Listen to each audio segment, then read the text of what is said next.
Hey everyone, what's happening? Dalton here, checking back in with you. Coming to you here today from the Arizona desert. Arizona desert, it's a gorgeous day out today. Very little to no wind. It has been windy out here. I've experienced about a good week of heavy wind. It's just a beautiful day, guys, right out here. Coming to you from the Arizona desert. Yes, it's me checking back in. I'm alive and well. Let me pan around and show you this area where I'm at. It's absolutely beautiful. So I'm in an off-road location, and it's an off-road camping area kind of spot where people go and unload their vehicles. It would be called a staging area. And so I'm just camped out here right now. But man, look at this, guys. It's just some killer riding out here. We've got hills, we got all kinds of trails. But what I absolutely love about this spot is the mountains. Got these beautiful view of these mountains, and I'm kind of sitting up here right now on this bluff, if you can see. But I've got this just amazing view of the mountains over here. There's a few other people camped out here, not that many, and then on this side, I've got another beautiful view of mountains as well on this other side.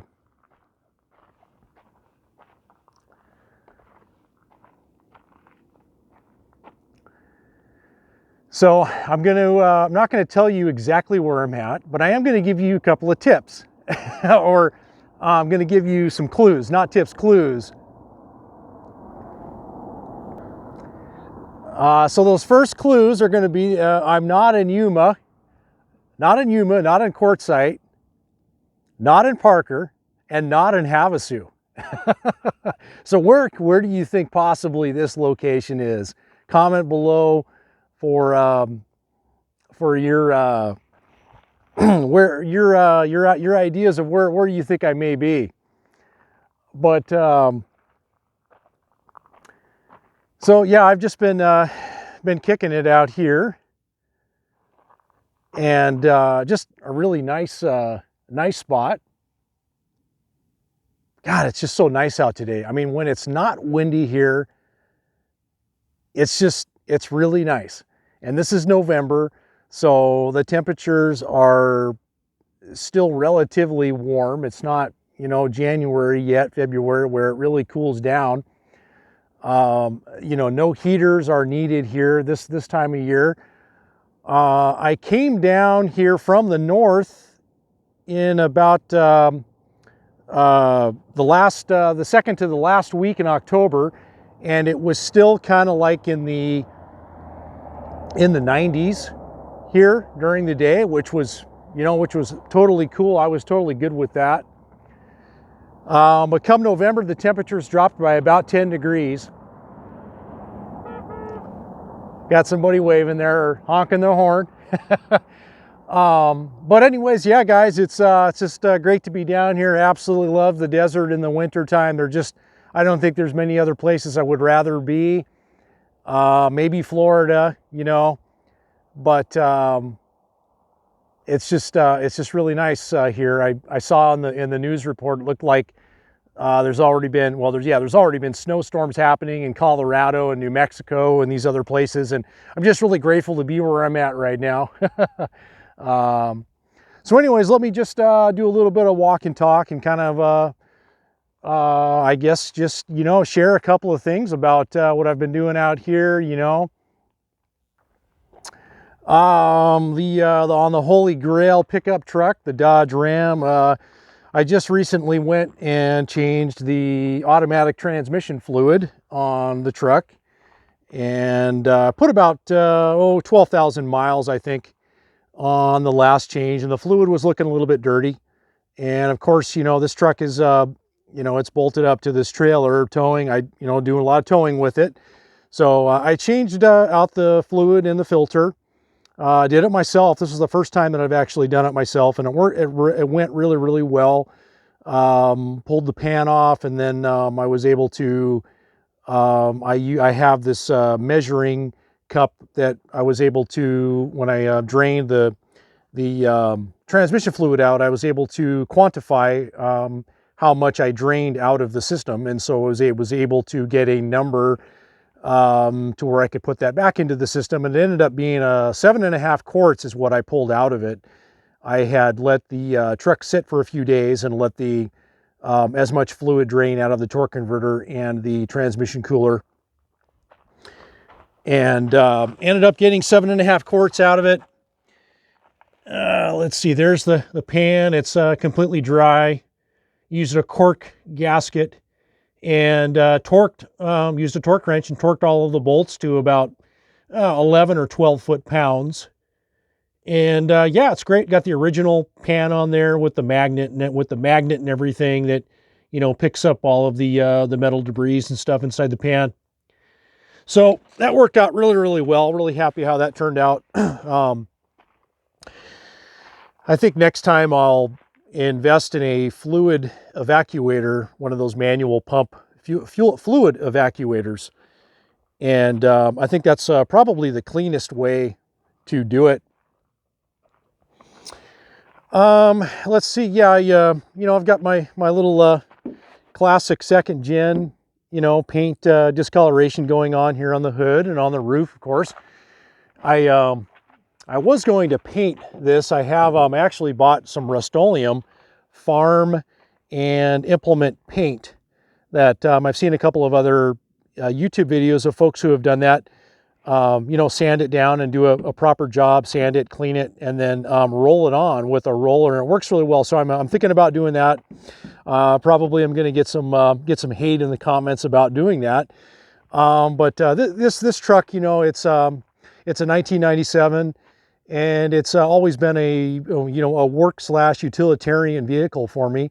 Certainly not something I'm trying to restore to, you know, brand new condition like it rolled off the lot in 1996, 1997.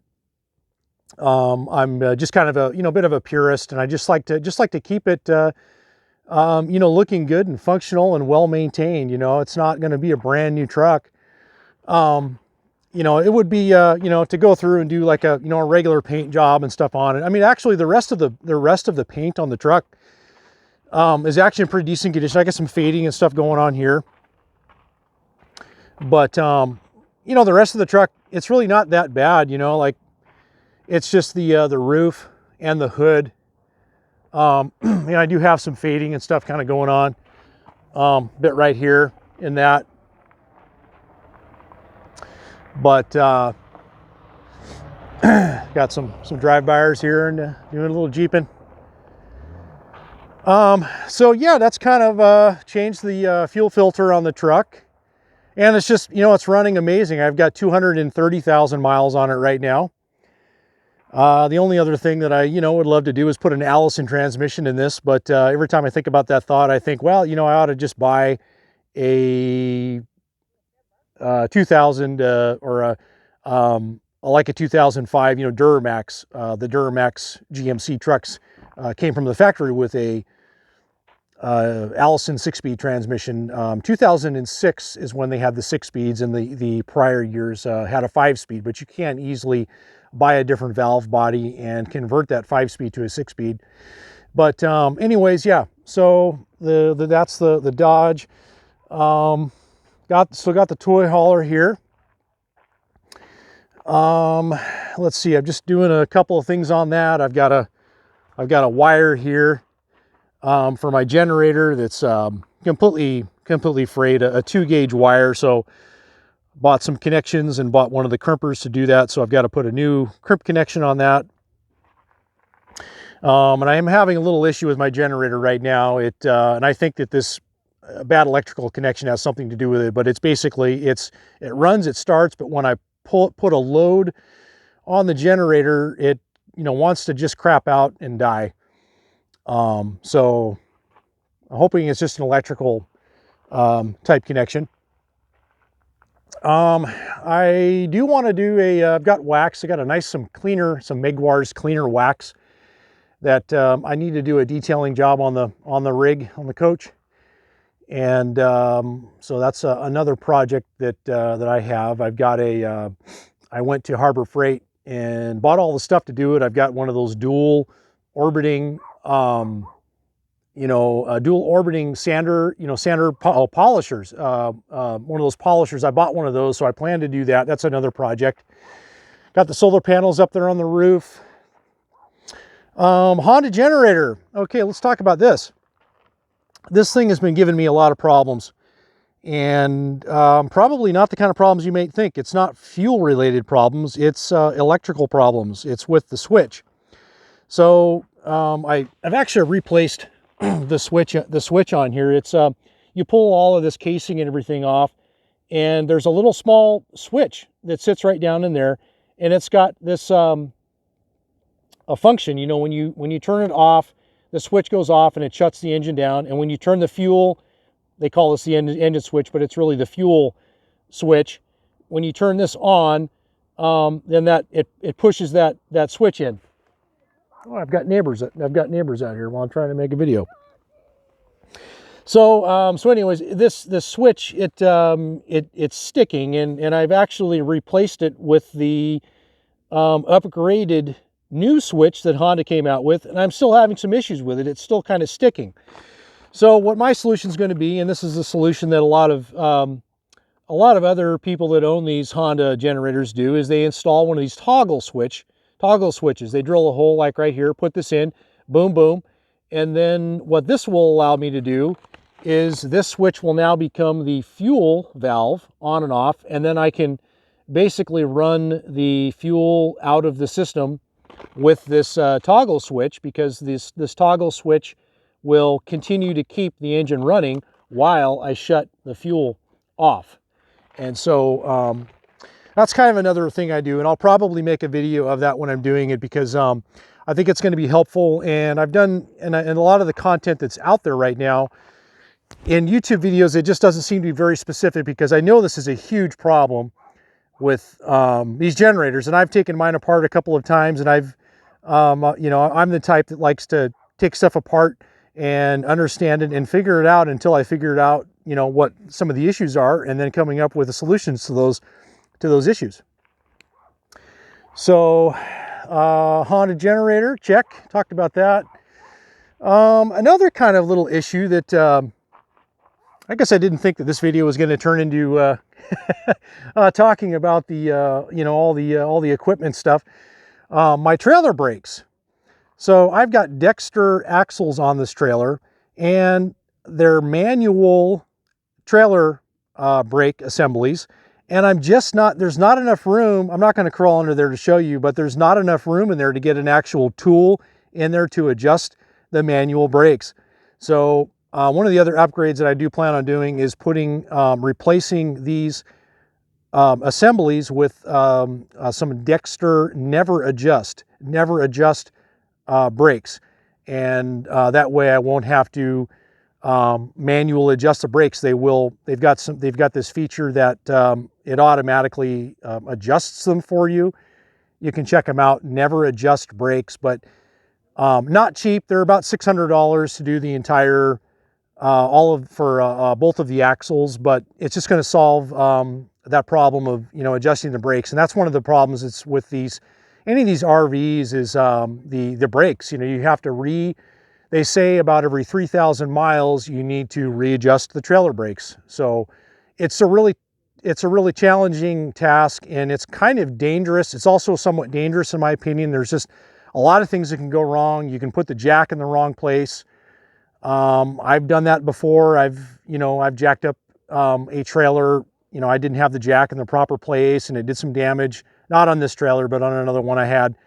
So anyways, that's kind of something to potentially look forward to. I'll definitely post a video up on it. There are a lot of other videos talking about it, but this particular situation I have is one where I've thought this through, and there just is not a way to manually adjust these brakes with the wheel and tire on the drum, because that's how you adjust them. You adjust them to where you have that the right amount of drag correctness and then you adjust them up. But there just isn't a way to, I cannot get a tool in there to do that.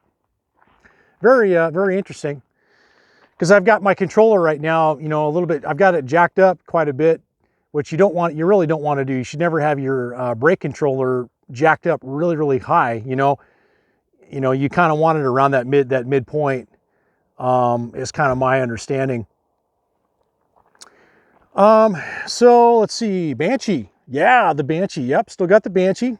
The old Banshee. Here it is from like 2016, when I used to make a lot of videos up in Florence. Here it is. I've just been still doing a lot of work in tweaking and just kind of trial and error and testing a lot of things out. This is fully customized. Well, the engine mostly is. It's a 421 servo. And I've got it running really, really, really good. And I've got the carbs synchronized right. I've got the jetting guide on it. I'd like to post just some more separate videos talking about this, because I know that that could add a lot of value to people. And this is something I've got a lot of passion and love. And this machine is definitely a labor of love, of just a lot of trying and testing different parts and different settings and different this and different that.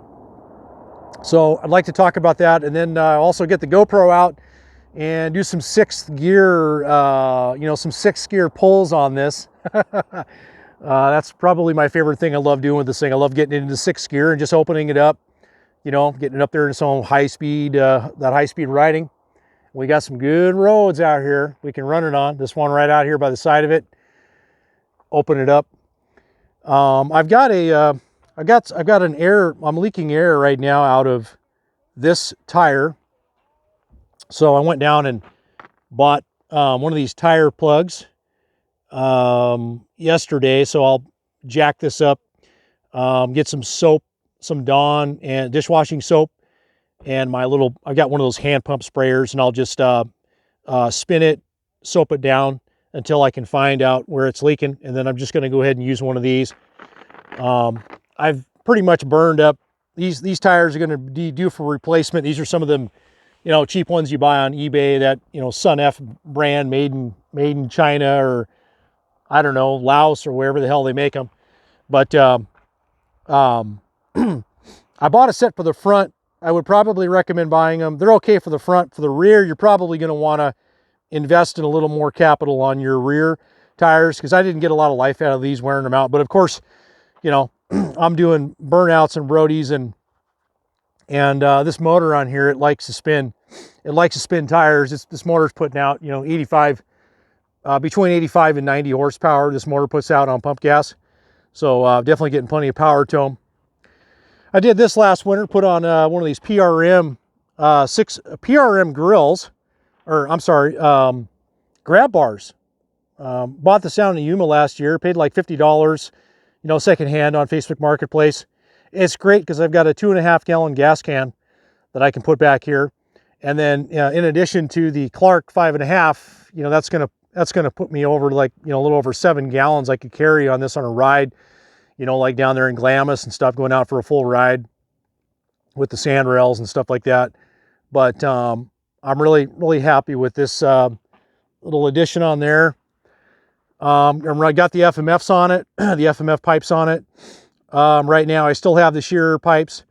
These FMF pipes, they're really good for, well, especially like a lot of this kind of ride, the little short hill climbs, the short hill climbs, and just general trail riding. These pipes just, they've got a lot more forgiving, a lot more throttle recovery on the bottom and low end.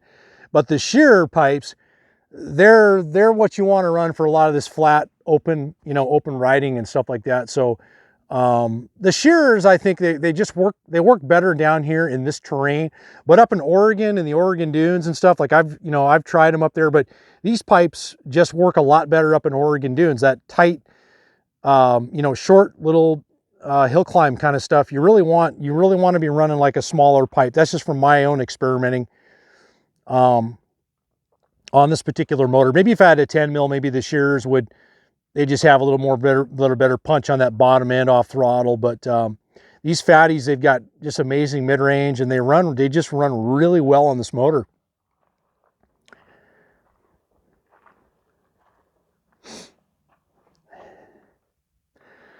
I bought I've got my clutch Perch.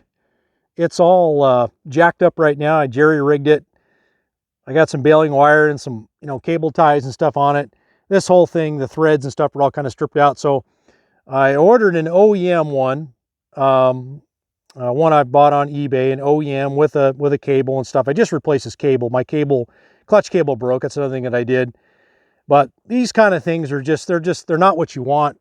The thing you got to be careful of with these Perches is the throw. So the throw of the clutch, when you pull it all the way back to the grip like that. So a lot of these aftermarket clutch Perches, they don't have the right amount of throw, and you'll screw up your clutch and all this kind of stuff. So I really suggest probably running an OEM Perch on here to get the right amount of throw. Cuervo, what is it? Cuervo ATV guy up there in Eugene that works on Raptor 700s. He posted a video that I learned a lot from when he was talking about these clutch Perches and levers. And, a lot of this aftermarket stuff, it's a no-no because you're not getting the throw out of the lever. So something to really think about, because you're going to damage your, your clutch, probably wear your clutch out fast, and then all your, you got all your mechanisms and stuff in the drum, the clutch drum and the shift forks and all that kind of stuff. A lot of wear and tear, if you don't have the right clutch Perch on here. So something to think about. And like I said, I'll probably make videos, talking about that to break stuff down and help the Banshee squad out there. The Banshee fans all around the world, get all their stuff together and running right. So yeah, guys, this is Su Casa for right now. Su Casa for right now. November 8th, Friday, 2024. Feels like a new year. A new year. There's a new spirit in the air, I feel. I think you guys know what I'm talking about.